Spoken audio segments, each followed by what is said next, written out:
So today we're going to dive into the world of a brilliant physicist, Sean Carroll. But we're not just talking about physics. We're looking at a really fascinating critique of his ideas, the claim that his whole scientific worldview might actually collapse under its own weight. All right, let's just jump right in with a massive question, a real big one. Can science truly answer every question? I mean, not just the how questions, like how stars form, but the deep why questions, about meaning, purpose, or even why we have a universe in the first place. Well, one of the world's leading physicists, Sean Carroll, would say, yeah, pretty much. He's a huge voice for the idea that science is our best, maybe even our only path to real truth. But here's the twist.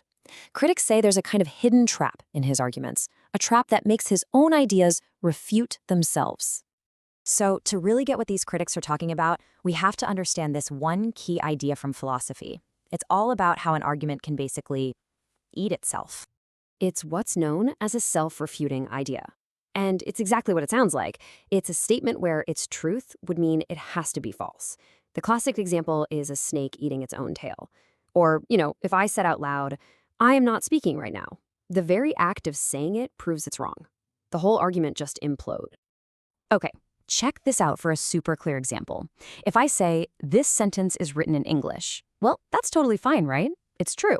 But what if I say, this sentence contains no words? See the problem? It's impossible. The statement destroys itself.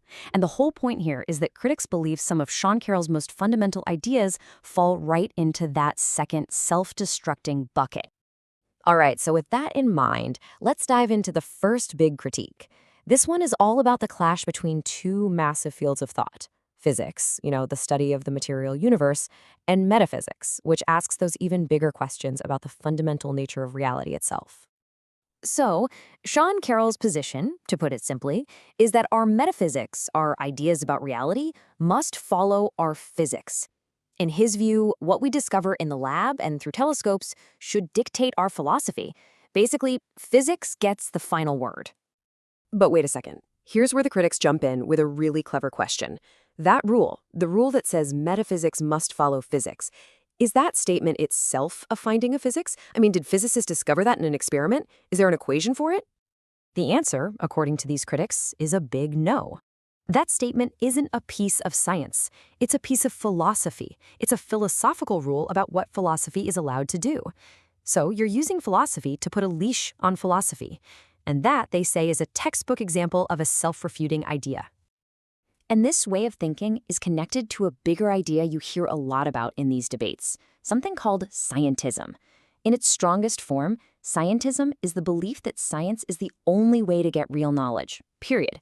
If you can't test it in a lab or prove it with an equation, it just doesn't count as truth. So you can probably see where this is going, right? We run into the exact same problem. If you believe that only scientific truths are valid, then you have to ask yourself, how do you scientifically prove that very statement? The thing is, you can't. There's no experiment for it. That claim isn't a scientific finding, it's a philosophical belief about science. And that's the paradox. It sets a rule for what counts as truth that it can't meet itself. According to critics, this makes the position look less like a conclusion from science and more like an article of faith. Okay, so we've talked about knowledge. Now let's shift gears and look at the next big area of critique, which moves on to the very nature of existence itself. So when you get to that ultimate question, like why is there a universe at all, instead of just nothing, Carroll has suggested that the universe might just be what philosophers call a brute fact, meaning it doesn't need a cause, it doesn't need an explanation, it just is. But doesn't that feel a little weird? I mean, science is all about finding explanations, right? It's the relentless search for cause and effect. So how does that square with the idea that for the biggest thing of all, the entire universe, the explanation is it just is? Yeah, the critique here is all about consistency. The whole project of naturalism is built on finding natural causes for everything. So, to get to the absolute biggest question, why does the universe exist, and then suddenly stop and say, oh, that one doesn't need a cause, it seems like breaking your own rule. Critics say this isn't a scientific answer. It's a philosophical decision to just stop asking the question. All right, now we're getting to what might be the deepest critique of them all. This one isn't about the universe out there, it's about the very thing we use to understand it, our own minds. Because if you follow strict naturalism, our brains are just the end product of a long, unguided, non-rational process of evolution.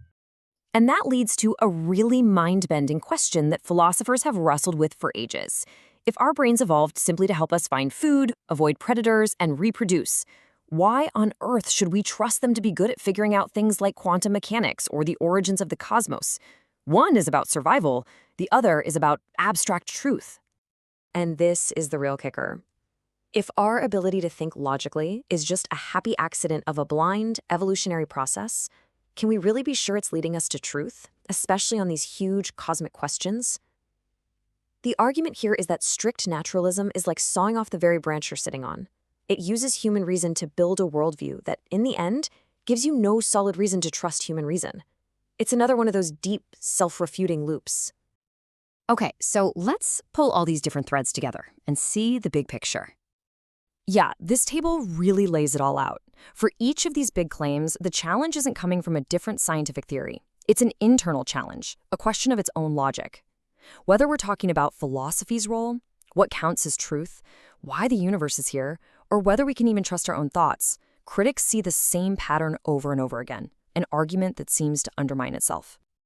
And let's be super clear about one thing. This is absolutely not about questioning the science itself.